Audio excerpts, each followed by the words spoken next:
afternoon, everyone, and welcome to Cheddar, brought to you by HP. It is Wednesday, July 19th, and I'm Hope King. Joining me is my co-host, Tim Stenovec. Hey. Hey. This is really exciting. We have a super exciting show. I've been looking forward to this for weeks, Hope King. Oh, yes. Me too. Yes, today we are bringing you a very special hour dedicated to the future of cars. But first, we're about an hour away from the close, and let's get a check on the markets, which have been trading at all-time highs for the NASDAQ and the S&P. Record levels this afternoon, powered by those technology stocks.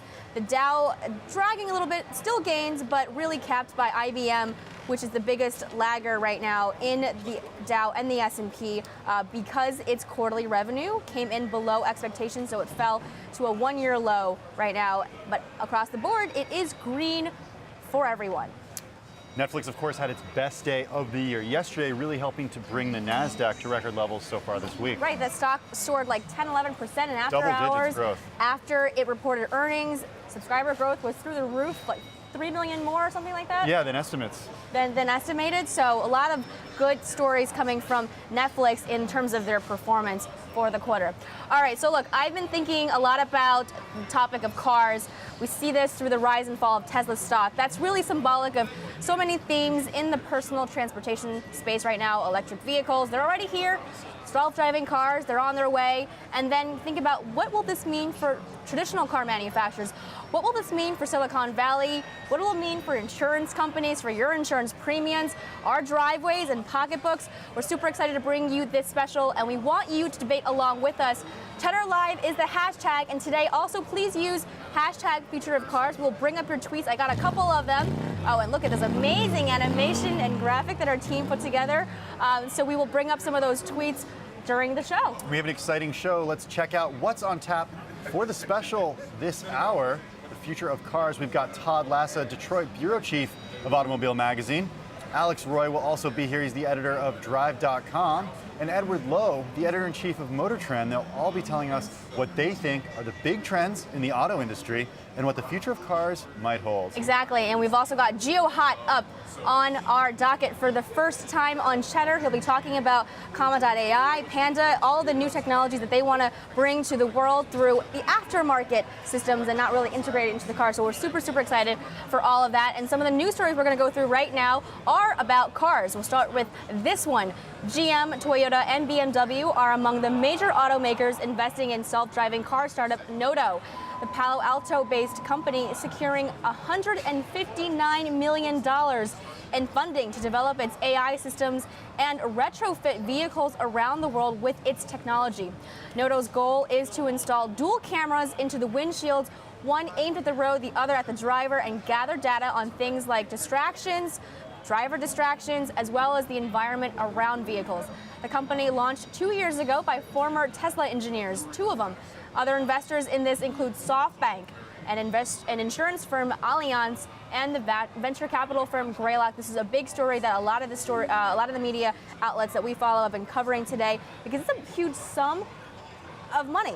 It's a huge sum of money, $159 million. It's a huge sum of money, but what I find most interesting about this is what you mentioned at the end, Hope, the list of investors who are investing in it. So we have BMW I Ventures, we have General Motors Ventures, Toyota AI Ventures, and then Allianz. And then those aren't even, certainly those are venture capital arms of traditional companies, but think about the industries that we have investing in this. This is the insurance industry, we have the auto industry, and then of course you have traditional venture capitalists like Draper Nexus. But what's fascinating to me about this, and this is something we're going to hit on big this hour, is the idea of legacy automakers trying to get in on this self-driving and autonomous vehicles game. Because when you think of self-driving vehicles, when you think of autonomous cars, you really think of tech companies. You think of the Waymos, you think of Uber, you think maybe of Tesla. These are, could be argued these are tech-first companies. Yeah. It's only later in the game that you had these legacy automakers getting in on this, and that's what I find so fascinating about this. Well, and the variety that we mentioned there, specifically Allianz being a traditional insurance company, we were just talking about it in the tease,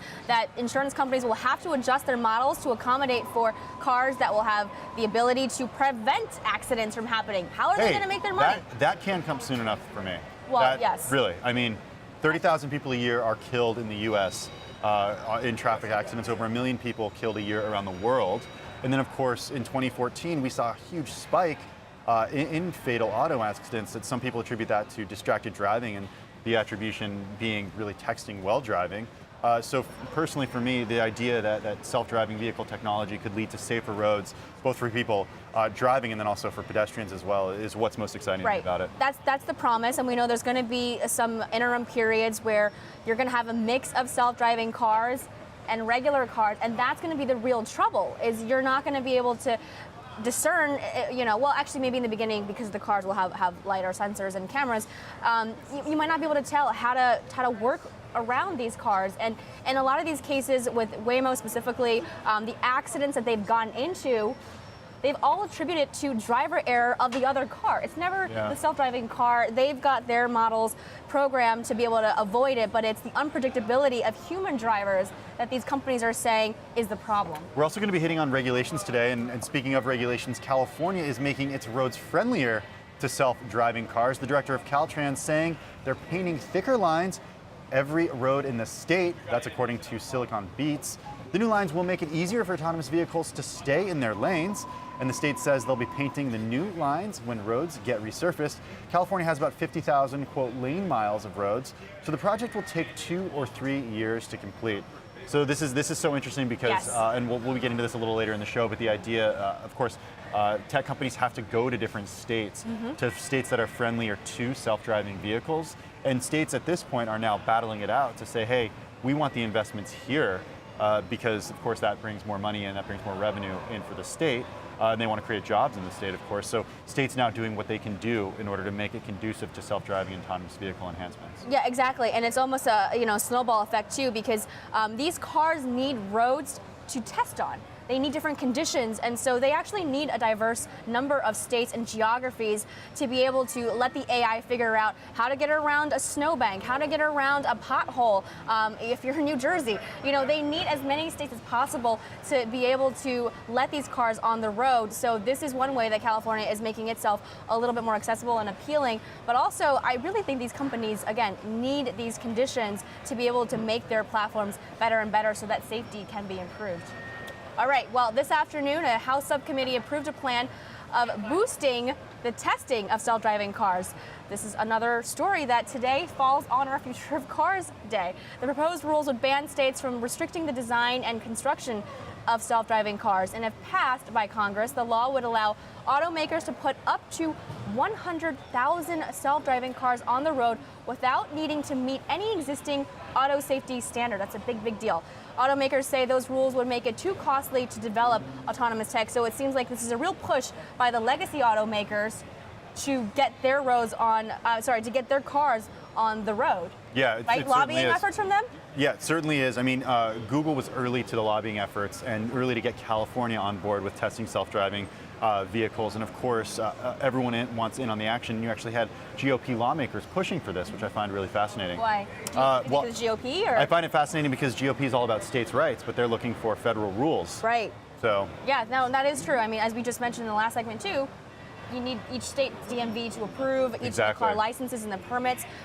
So yeah, it's a state versus federal, I guess, policy debate here now.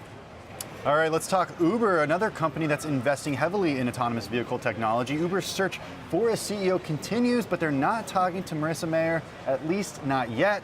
The former Yahoo CEO told Business Insider the Uber board has not contacted her about the position. Mayer's name was floated as a possible replacement when co-founder Travis Kalanick left the role last month. Marissa Mayer told BI she does want another CEO gig, but she wouldn't say if she wanted the challenges that come with the Uber top job. It's just one of the many names that have been floated by. I know. I don't think it's happening. I know. No, I mean, no JD likes to credit me for saying that being the first person to throw Marissa's name out. I mean, only because she stepped down as CEO around the same time that Travis Kalanick stepped down, and I said, hey, well, look, there's a position open. Yahoo just finally merged with Verizon. So why not? I mean, they need more diversity, more females on their board. But here in a side conversation at the Fortune Brainstorm Tech Conference, Marissa Mayer telling Business Insider that no, she hasn't been approached yet. Not who yet. knows? I mean, if you are approached, you would go down that path, wouldn't you? Also, it's been about a month, so figured they've probably approached the people who are there are really at the top of the list. What was our favorite, Mark Fields? Well, Sheryl Sandberg, I think is. I mean, I think she'd be amazing. And Yeah. I don't think she'd do it, and Uber would love that. But yeah, Mark Fields would be great. I mean, you need an executive with experience leading a publicly traded company.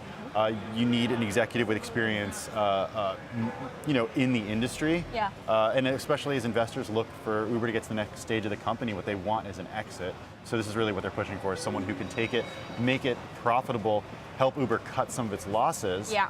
And have an exit for investors. It's a tough job. I don't think you could do that after you just took the Yahoo job. That was a tough turnaround story couldn't as do well. They haven't reached out to me either. Okay, all right. Well, you let us know if they do. First, I'll break the news here on Cheddar. Yes. All right, coming up, the hacker on a mission to build the world's first superhuman driving agent. We've got the CEO and founder of Comma.ai next on Cheddar.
Welcome back to Cheddar, brought to you by HP. Today we're bringing you a special hour dedicated to the future of cars, and our next guest knows a lot about that. His name is GeoHot.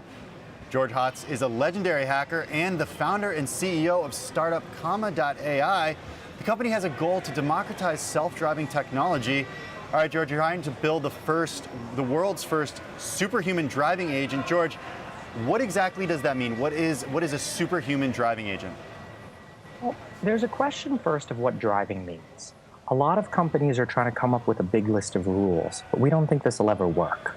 The only way to truly figure out what driving means is to watch people drive. So we've built an app which watches lots of drivers drive, and then we've also built a device which then can run the models that we train that actually drive the car based on how users drive, not based on how engineers think driving should work. Right. George, your Comma One self-driving project, you had to put that on hold. It was a $1,000 aftermarket kit. This one I think you're holding up is the Panda, which I think is $88, right? How are the two different? Well, so this is the Comma Neo and this is the Panda. Okay. Pandas are $88 and they will interface with your car. Pandas are basically read-only. It's a universal car interface. The Neo is similar to the Comma One, except we don't sell them. We make the plans available for free. Okay. George, so when you hold that up, I can't help but think also of Nado, which today announced that it raised over $150 million from a lot of investors. Can you talk to us how your product that you're holding is different from their goals? And just real quick, sorry, George, real quick for our viewers who are watching, tweet at us. Cheddar Live is the hashtag. I know you are a big, notable name. Everyone knows who you are, so I want people to weigh in on this as well. So sorry, George, go on with your answer. I mean, we drive the car. You can put one of these in your car, and it will control the gas, the brakes, and the steering. There's videos on YouTube of literally people doing most of their commute. Put one of these in, press the button, and it goes. Nauto does none of that. Okay. Nauto is a dash cam for fleets. Right. Right, and I guess your vision too is by putting these aftermarket kits out there, you would be able to let anyone without one of these newer cars with the systems already integrated be able to combine that technology in there. Now, you're a legendary hacker. We talk a lot about hacking too on this show. Some of the cars that the legacy auto manufacturers put out, they were found to be able to be hacked even on another level. How secure is your system right now? I mean, look, when you look at security, you have to think about what threats actually are. No car, as far as I know, has been cyber hijacked. A lot of people have had their brake lines cut and their car actually hijacked, right? Cyber's not the threat. Okay, what is the threat? Well, there is no threat. Self-driving cars are just great. They're going to save lives. There's no threat. The adversary is nature, right? Okay, the adversary is nature, but yeah. What do you say is the biggest thing holding back autonomous vehicle technology from widespread adoption right now? Oh, it's literally just the technology, and I think a lot of people get this wrong. It's not like there are self-driving cars and we're just waiting for the regulations. No, it's really a hard problem, right? Driving is a super complicated task. It's artificial intelligence, if you want to say what's holding it back. Okay, well, we were going to have Professor X on with AutoX. His whole thing is that he doesn't want cameras, he doesn't need cameras, or not cameras rather, but sensors. He's got cameras, he's using AI completely. Yeah. Do you believe that that could work? I like that guy. Absolutely. The way that you know that all you need is cameras to drive a car is humans drive a car using only cameras, right? And some people think, oh, well, humans crash cars. Humans don't crash cars because they misclassified a truck as a plastic bag. They crash cars because they're drunk, distracted, or asleep. Okay. Cameras are fine. Cameras are phenomenal. There's no reason you need this fancy LiDAR tech. I actually think it might be worse because, it's important when you're driving to not just drive safely, but also to drive predictably, right? You want to drive like the other people on the road so they can interact with you in a safe way. Driving is a dance. You're very poetic, George. I like this a lot. And, right now you talk a lot about autonomy, but we're at level 2, right? I think, how do we get to level 3 and 4? So the only difference between level 2, 3, and 4 is who takes liability. Level 2, the driver is always paying attention and liable. Level 3, sometimes the car is liable. Level 4, the car is always liable. The way that we get there is we drive down disengagements. We make these systems more reliable. We make them less likely to make mistakes until we get to the point where they're actually less likely to make mistakes than humans. At that point, of course you let the system drive. It's literally less likely to crash than you. So We're not there yet, but George, soon. You say AI is one of the things holding the technology back. Break that down for us a little more. What specifically has AI not been able to tackle when it comes to figuring out autonomous vehicle technology? So AI is very good at classification problems, like what is this? Is this a car? Is this a banana? But it's not that good when it's actually like in the loop controlling things, right? When the AI turns the steering wheel, the inputs to the sensors actually change. And this is a much harder learning problem because you affect your environment. That's the research breakthrough we're really waiting for. Okay. People to solve that. Let's put it this way. They've solved Atari games. As soon as you see Doom, Mario 64, and GTA solved, that's the solution to self-driving cars. All right, let's talk about the overall competitive landscape here. Waymo's getting into this. Apple finally sort of admitted that they're working on something, more of a software platform. You got all of these legacy car makers partnering with Ubers and Lyfts of the world. How is Comma going to fit into the future? So what we want to do is we want to be the Android of self-driving cars. Right now, there's only one system that's kind of competitive with us, and that's Tesla Autopilot. Maybe Volvo Drive Pilot and Super Cruise, but I think we're better. What we want to be is, you buy a Tesla with Autopilot or you buy any other car, you go to the dealer, aftermarket Comma AI system is installed, and it drives your car for you. What about when you think about companies that are working on this that aren't necessarily aftermarket companies? We see a lot of legacy car companies investing in this technology. At the same time, we see companies like Uber investing in it as well. Of course, Uber has an interest in it because when they do figure out self-driving technology, they won't have to give a cut to drivers, and that means more money for Uber. Of course, I don't necessarily think this is a winner-take-all game, but who do you think's winning right now, and who do you think will be the winner? I think Waymo's in first, Tesla's in second, and we're in third. Oh. Well, you know this. Just look at the size of the fleets, Right. Waymo's technology is also way better than everyone else's, so that's why you put them in first. Then, when you compare us and Tesla, I mean, Tesla's fleet is maybe 100x larger than ours, but after us, there's no other fleet of actually deployed autonomous cars. There's literally, we announced 73 people at our last press event actually driving their car with one of these, and there's videos all over YouTube of it. Well, you brought up Waymo. You're saying their technology is way better than everybody else. I guess you're including yourself in that. I mean, Google already is the Android of phones, right? So how are you going to compete against Google, which already is pretty entrenched from a brand perspective? They've got a lot more partnerships. Are you going to partner with Uber? Are you going to partner with Lyft? Partnerships are largely a scam. The thing about Waymo is they're not taking the same approach they took to the phones, right? They're not open sourcing their self-driving car. If they were to open source everything they had and make it available, yeah, then there's no beating them. But I don't think they're going to do that. All right, Matt Weinberger yesterday in Business Insider wrote about Microsoft teaming up with Baidu and essentially in a headline calling it with the goal of doing what Android did for phones for self-driving cars. That's something that you're working on as well. What do you make of that news yesterday? Baidu literally copied our rhetoric. Baidu copied our rhetoric. They have a challenge out there that copied our research repository. You know what? But we welcome them, right? The battle is not between us and Baidu. It's between open and closed. So we love to see more players in the open source self-driving space because that's how you collaborate.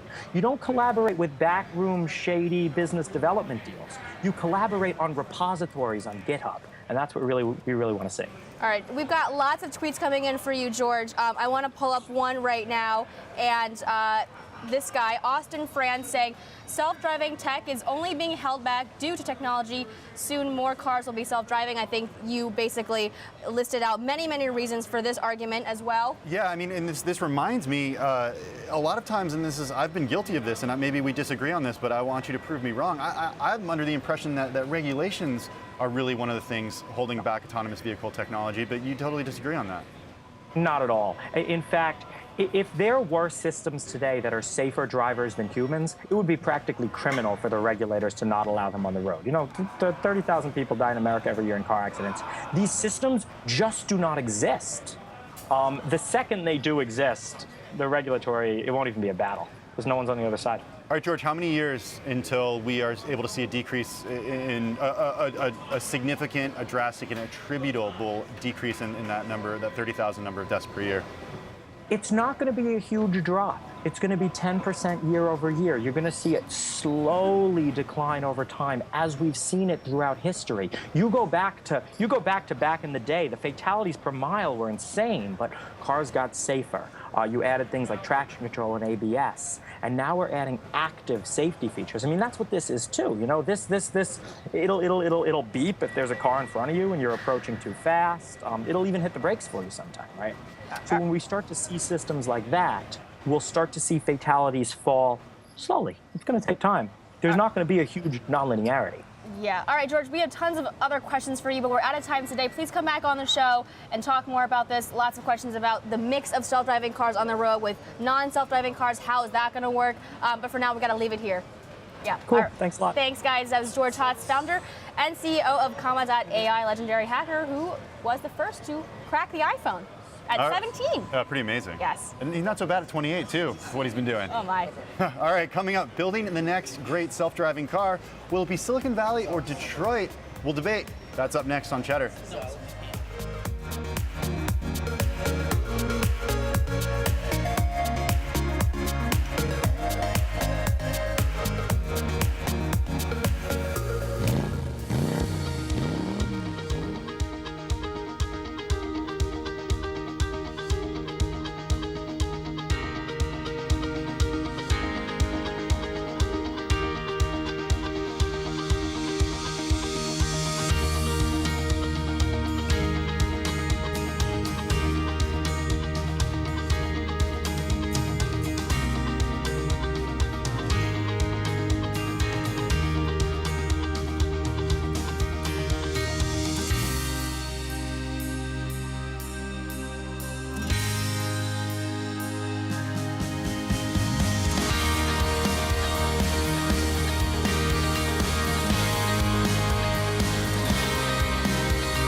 right, you guys, welcome back to Cheddar, brought to you by HP. We are continuing our special hour today, the future of cars. Companies developing self-driving tech are intensely competing right now to recruit the top engineering talent. It's a small pool of players for now, but it is a quickly growing industry. So this is also becoming a battle right now between Detroit versus Silicon Valley. Joining us to discuss this, break down the debate here on set is Alex Roy. He's the editor at thedrive.com, and live from Detroit, Michigan, joining us via Skype is friend of the show. Thank you for cleaning your desk, Todd Lassa. That's clean, huh? It looks good. Okay. Looks good. Hi, Alex. Good to see you. Hey, Todd, how are you? I've been dreaming about this day for a long time because you guys are tweeting at me and on the show. Before we get into the debate, I want to pull up a tweet. We've got lots of tweets today coming on the Cheddar Live hashtag. One of them from Kyle T. He's saying, my car's beep warning system has saved me multiple times already. It's clutch. So clearly somebody very bullish. And Tim, happy to see this because it's all about safety and saving lives, which is, I guess, the promise of self-driving cars right now. I think that's the goal, right? That's what I'm absolutely most excited about. Over 30,000 people a year in the US die from in-vehicle crashes, over 1 million people a year around the world. And if we could get to a point where we don't have to be worried about our family, our friends, our loved ones on the road, I mean, that would be amazing. Absolutely. All right, let's get into the debate now. Todd, let's start with you. Based on your location, you would think you might be biased toward Detroit. Who do you think is leading this race right now for autonomous tech? In the last segment, Tim had said, what is this race really all about? Well, I wouldn't limit it to Detroit. I'd also add Stuttgart and maybe Tokyo and who knows, maybe even Seoul and certain parts of China. But I would say, I point out that the auto industry has been working on autonomy since at least, I guess, the 1950s. General Motors in the late 1950s, Alex will remember at the New York Auto Show this year, we stood around the 1959 Cadillac Cyclone that was supposed to have autonomous technology. They've been working on this a long time. Certainly, Silicon Valley, the tech industry, has come along and moved it along quite well. But, I would put my check mark on the side of the auto industry. All right. All right, Alex, I have to get your thoughts on this. You're laughing right here. What do you make of that, and who do you think right now specifically is winning when it comes to autonomous vehicle technology? Well, according to George Hotz, Comma AI is winning. But you can't say there's no winning because it's like in the early days of aviation. You could build planes, you needed airports, you needed customers, you needed airlines. Winning in self-driving cars will happen in a lot of forms. Someone's going to build the AI.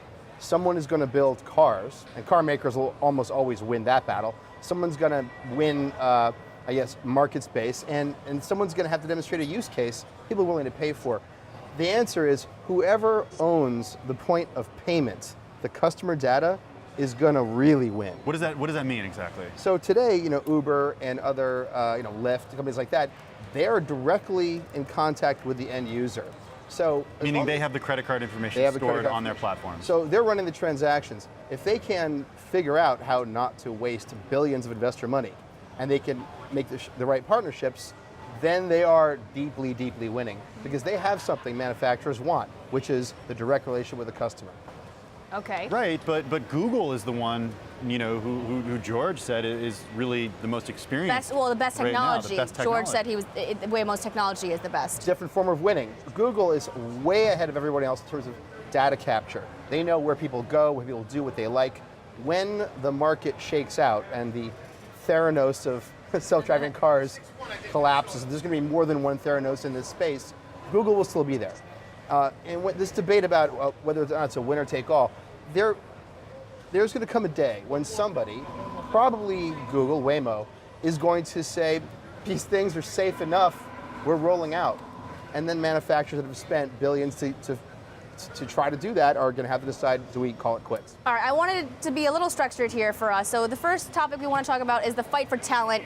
Where's the talent going? Are they going to Silicon Valley? Are they going to Detroit, going to the automakers? I mean, by market cap, Alphabet has $674 billion of market cap. Alphabet, $785 billion. GM and Ford right now, $55 billion, $47 billion. Obviously, Silicon Valley has more money. They need the talent. I guess we'll go back to Todd. Alex, you just had a last word. Where's the talent going?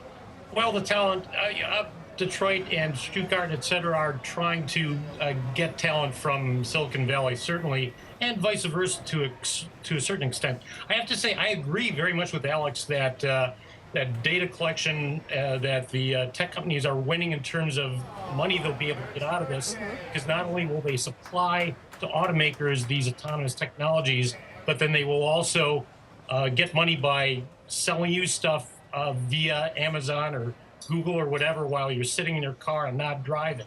Okay. And this has always been the case. If the market cap of automakers compared with tech companies is pretty poor. It's because the automakers have to build factories that cost $1 billion a piece these days and build entire cars through them.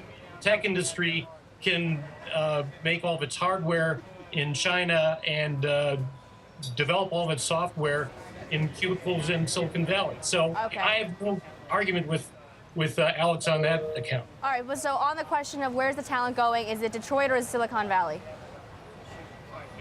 Well, from my point of view, I see a lot of it coming to Detroit, that Detroit's trying to grab a lot of that talent right now. Ford has been trying to grab a lot of Silicon Valley talent lately. All right, but they move back and forth like crazy. They do. Alex, Apple just hired 1,000 engineers. They also losing people to Tesla. Tesla going to Apple. I mean, what do you think? Talent going to Silicon Valley or Detroit? Well, the software talent's obviously going to Silicon Valley, which is why you see these massive acquisitions. It's why GM bought Cruise. It's why Ford did this restructuring and created Argo AI, which has got 3-4 people behind it. I'm not aware that they have anything behind it. So unless you have a corporate structure and an equity structure that allows you to give massive amounts of equity and compensation and the promise of an exit that means something, all the best talent's going to go to Silicon Valley. Right, and Detroit doesn't have that. They don't have that equity because they're not startups. They don't operate that way.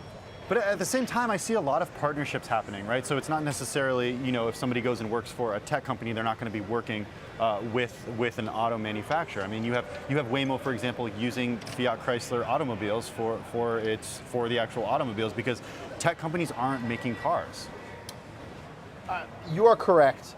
Although the FCA example is probably not a good one because in the realm of where Waymo's going, that relationship, the number of cars involved is insignificant to the point of almost irrelevance. In terms of the symbol of future alliances, it means something.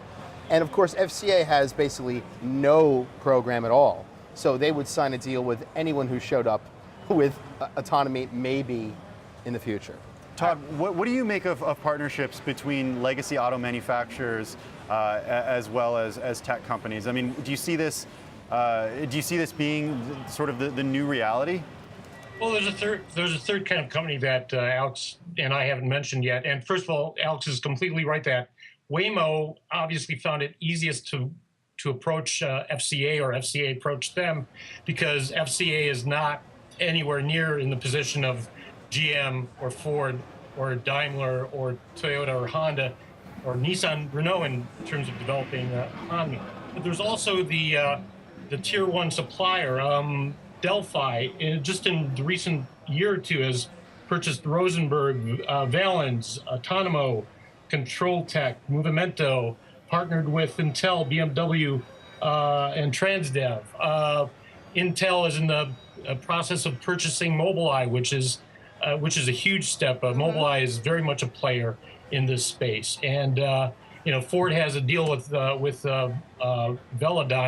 Velodyne is going to be one of the leaders in terms of being a supplier of part of the technology. I think these are all going to come together, and when we're talking about regulation and either the lack thereof or too much regulation preventing autonomous car testing, the other question is, what kind of system are we going to have in the future?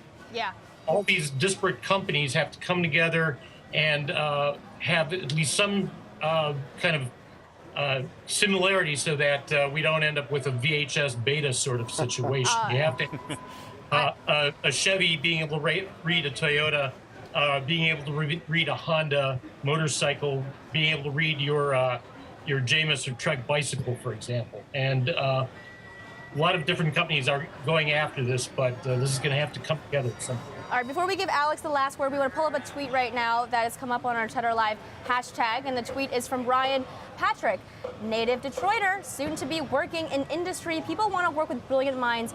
Name on the building is irrelevant. Alex, response to that, and then last thought on this topic, thinking, you know, as we're talking about this VHX reference that I cannot actually understand. Too young. Maybe. You know, I'm thinking in the mobile phone space right now, you've got Android and iOS. In the car space, it seems like it's going to be a mess. Someone, probably Waymo, is going to cut a deal, probably with someone like FCA, that has nothing, and is going to invert this entire industry. And when that happens, Daimler and everyone else who've invested billions are going to have to decide whether or not they cut a deal with Waymo. Because at the end of the day, they cannot afford to wait an extra year or two and let the first widespread deployment of such vehicles get ceded to any one player. So that's why this is not winner take all, unless Waymo announces next week and everyone else truly is 5 years away. As for Mr. Patrick's comment, and I think I know Mr. Patrick, yes, people don't really care what's on the wall of the building, and that's why Silicon Valley is going to attract the very best talent. And Hotz said it best recently. When Uber raided Carnegie Mellon for multiple generations of professors and students, they were already, the first and second waves of the best minds had already left. And we're now on wave 5. Wow. So it's very tough to find talent. Even well-funded startups today cannot get it without great press. Amazing. This was so fun, you guys. Todd Lassa, Detroit Bureau Chief at Automobile Magazine, and Alex Roy, editor at TheDrive.com. Thank you both so much. We'll have to do this again soon. Thanks for having me. All right, Good to see you, Alex.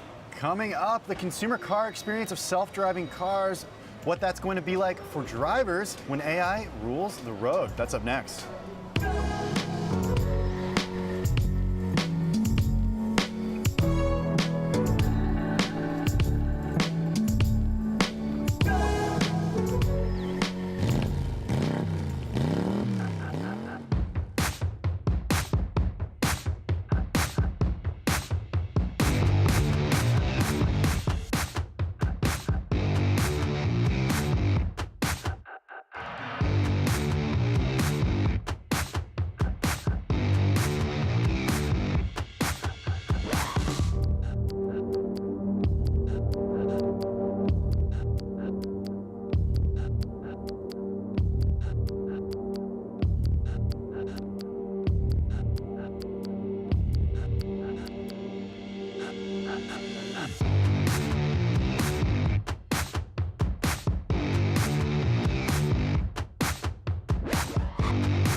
Welcome back to Cheddar, brought to you by HP. Before we get back to the future of cars, let's get you some of the headlines we're following today. Our own Jill Wagner is live at the Ched quarters. Hi, Jill. Hi, Tim and Hope. Snapchat is breaking into the daily news business. The social media company is teaming up with NBC to deliver a news program. It's called Stay Tuned. NBC hired 30 journalists to work on the show. It will run about 2 to 3 minutes with the focus on current news and pop culture. Samsung's voice assistant Bixby finally coming to the U.S. The company is rolling out that update today for people with Galaxy S8 and S8 Plus phones. And GM, Toyota, and BMW among the major automakers that are investing in self-driving car startup Noto. The Palo Alto-based company is securing about $159 million in funding to develop its artificial intelligence systems and retrofit vehicles around the world with its technology. The goal, get self-driving cars on the roads by 2020. Those are your headlines. Let's send it back to you on the floor of the stock exchange. Hope and Tim. All right, that's our own Jill Wagner live at the Ched quarters in downtown Manhattan. Thanks so much, Jill. Yes, thank you. All right, guys, shifting gears. Yeah, you know I gotta get the pause in. Gotta get the pause in. You like that pun? Yes, to the consumer experience. Once these cars, these self-driving cars, hit the market and hit the pavement, how will that experience change? Joining us now to discuss this is Edward Lowe. He's the editor-in-chief over at Motor Trend. Edward, good afternoon. Thank you so much for joining us. Glad to be here. Thank you. All right, so I'm thinking, you know, you want to buy a car today, you go into the showroom, you sit in the car, and then you drive it, you go through all the little motions and the gears and all that stuff. But when the cars are self-driving, how is that, let's just start with that example, going to change? Well, it's not going to be an immediate shift to self-driving. What's going to happen is that we're going to go through a period where vehicles get more and more of these self-driving elements to them. And as you purchase a vehicle, you're going to get more familiar, both at the dealership and then in its use at home as you have it, until such time as we have fully autonomous vehicles. I mean, right now you're already seeing it with certain luxury vehicles that have levels of autonomous driving capability, Tesla, so on and so forth. So the ramp up is going to be gradual. It might be that somebody who's like, you know, I don't know, is holding onto a car for a very long time, it might be a deep dive for them or a very steep learning curve. But it's going to change very slowly, I think. Okay, Edward, when it does start changing more quickly or thinking a few more years down the line, are we ever going to be to a point where ownership of a vehicle becomes obsolete? Because we'll be at a point where we can order a vehicle on demand and it really won't make sense for us to own that car because when we're not using it, somebody else could be using it. Right, I mean, I think you know, for all of this country, all the world, is a very tough thing to say. It certainly is, you know, vehicle ownership doesn't make sense in a lot of parts of the world right now. Parts of China, parts of San Francisco, New York City, you know, a lot of people don't own cars, they don't need to. Uber and Lyft, ride-sharing services have helped, you know, make that, really solidify that. But I do think it's not going to be in our lifetime where car ownership goes away. There are still a lot of very passionate people who love to drive. There's a lot of great vehicles on the market. There will always be, at least for, I think, our generation and perhaps one or two more, that desire to have a luxury vehicle, high performance vehicle that's powered by gas, you know, internal combustion engine, that you can own and have in your garage as a status symbol. So I can't project any further than that, though. I don't think few people can. Yeah, so I want to drill into that a little bit. Is the idea that vehicle ownership won't go away because of not about technology, but more so because of the legacy of a desire for car ownership within our generation? Totally. A really easy example to look at is watches. You ask, you know, younger generations, millennials, you look on the wrists. Most of them don't wear watches. They laugh at you if you have one. I mean, I got guys on staff who are like, "Why would you wear a watch? My iPhone, my Android, I know the time, it tells me temperature, GPS, everything. Why would you spend the money and invest in something like this?" Yet, you find watch fanatics of all ages that love the beauty, they love the prestige, they love just that luxury experience that comes with a fine mechanical device. And I think that applies for automotive, that applies for a lot of things. You know, people are still listening to LPs and vinyl because there's just something very analog about that experience. All right, let's switch now to the safety ratings on cars, which today mostly deal with the impact of the cars and on the side and the front. When we go to the future with more of these self-driving technologies embedded, you know, you're going to have to rate these cars differently, not only on how well the software can maneuver using their AI, but also hacking. You know, how prone are the systems maybe to hacking? I mean, Tesla recently just got really pissed off because the Model S was not rated the most highly rated safety rating by an independent researcher. So talk to us about exactly what the insurance agencies are going to have to do now as these technologies start getting embedded. Right. So this is, I get called on this one a lot. You're talking about IHS, the Insurance Institute of Highway Safety, and their rating systems that's changed. They seem to change every year. The IHS is a great organization. They rate all new vehicles based on their crashworthiness and their ability to avoid accidents. The thing that manufacturers really get stuck on is that they're constantly sort of moving the goalposts. So what was great last year, this year maybe is only passing, and then next year might be a fail. And that's because they are trying to stay on track with the march of technology. So IHS has added crash safety standards. The small overlap is a big one. It caused a lot of OEMs, a lot of car manufacturers to have products that fail to meet their standards. They just added a new lighting standard, and they're going to continue as the technology advances to keep advancing the way we test vehicles so that we can stay up to date and make sure that all the vehicles we drive remain safe. With respect to hacking, that's a totally different story, and that is really, the onus is on the manufacturer to make sure that their systems are safe and foolproof for the people out there that want to use them harm. Okay, Edward, we have time for one last question, and I've been hitting on this a lot today because this is what I'm passionate about. I'm passionate about the safety angle of this. 30,000 Americans are killed each year in vehicle-related crashes. I think you'd be hard-pressed to find anyone here on the floor of the New York Stock Exchange or anyone watching who knows someone or whose life has been affected by a vehicle accident. How many years are we away from really cutting down that number of 30,000 significantly? There's a lot of manufacturers that have targets of, zero casualties, zero fatalities, mission zero. I think Volvo is one of the leaders in that respect. That's a very broad ask. For the world, it's very tough. Developing nations have an issue with new technology. In some places, parts of the world, automobile is still quite new.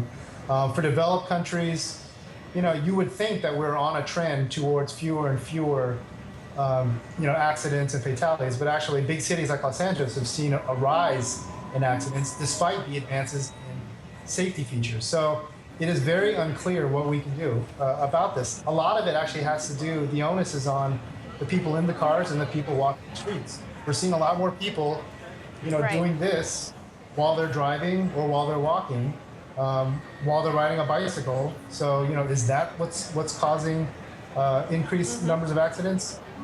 Tough to pinpoint, but it's very unclear as to when we're going to see an actual rate of zero fatalities or accidents in the future. Right, and the Waymos of the world blaming humans, basically, even if they're in the other car, to be the problem there. All right, Edward Lowe, thank you so much for joining us. He is the editor-in-chief of Motor Trend. Thank you. Thanks. All right, coming up, the 3 key trends driving the auto industry as a whole and the car of the future. That's up next on Cheddar.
Welcome back to Cheddar, brought to you by HP. For this hour, we focused entirely on the latest trends and competition in self-driving technology in the car space.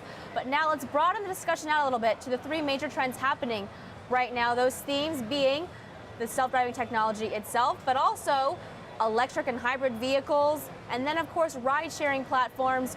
Before we get into these trends, I mean, we have Daniel Bentley here who's going to talk to us about it. He's a senior editor at Fortune.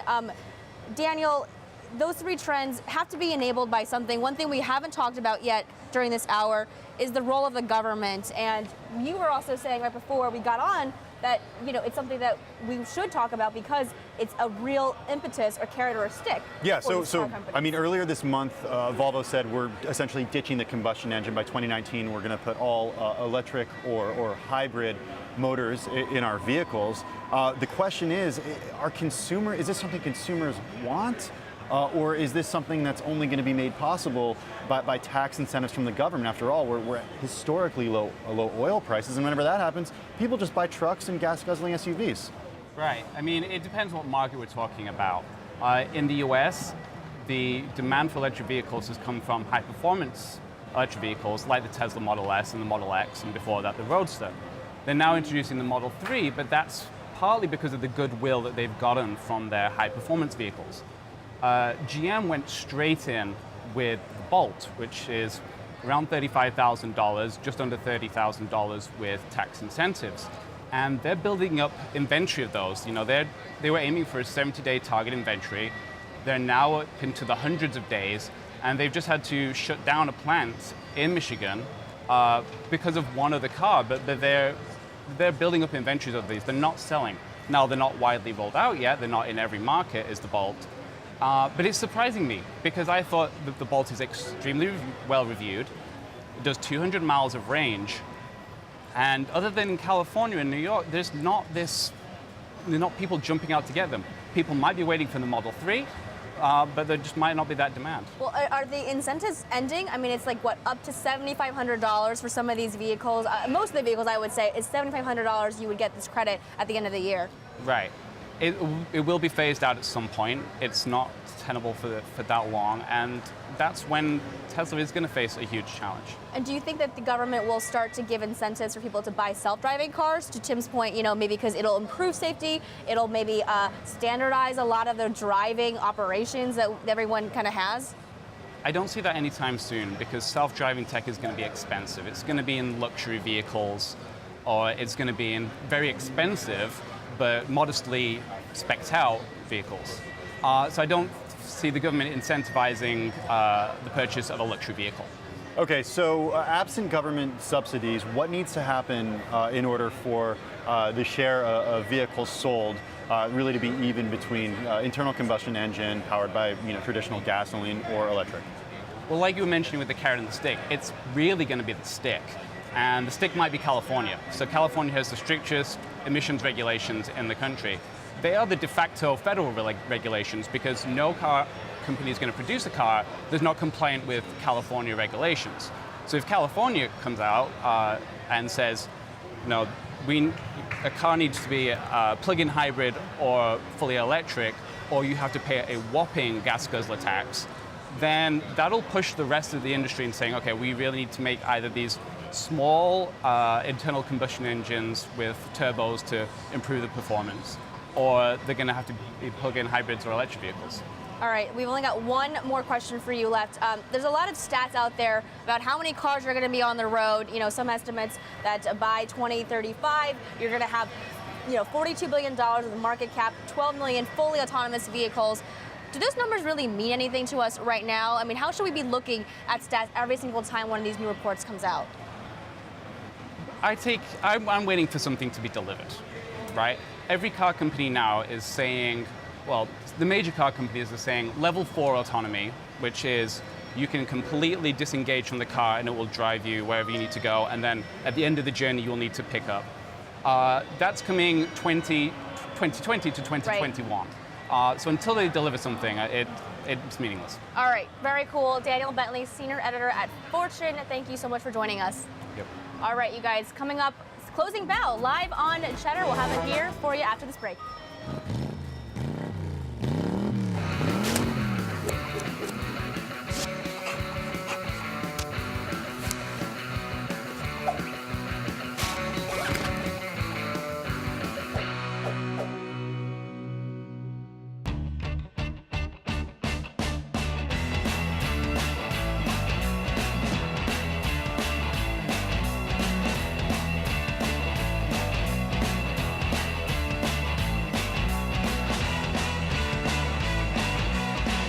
Hey, Cooper. Rich, you're 45 minutes late. I'm a busy man. Let's do this thing. Let's go sit and talk. Buy yourself something nice. Cooper, I brought you here today because I wanted to talk about what you do in media, your media habits. I think of myself as an expert, but you live and breathe this every day. You're really consuming video, you're listening to music. I want to know what you're thinking about. Do you know what a channel is? Yeah. What's your favorite channel? What channel is Simpsons on? Simpsons is actually usually on Fox. Okay, like Fox. I really need a boy. I hear you're bullish on Netflix. Netflix is, the television world is moving to the internet, and Netflix is by far and away the leader. What do you like and not like about Netflix? I like that I get to watch the shows I like to watch, but I don't like that in the car you can't watch it. So Cooper, what'd you learn today? That The Simpsons is not on Netflix, it's on Fox. Rich, what did you learn today? I learned that you don't like watching commercials, Yeah. that you watch shows on basically wherever you can get content, you go to it, and you don't really care where the source of that content is. Content. Well, Cooper, it was a pleasure.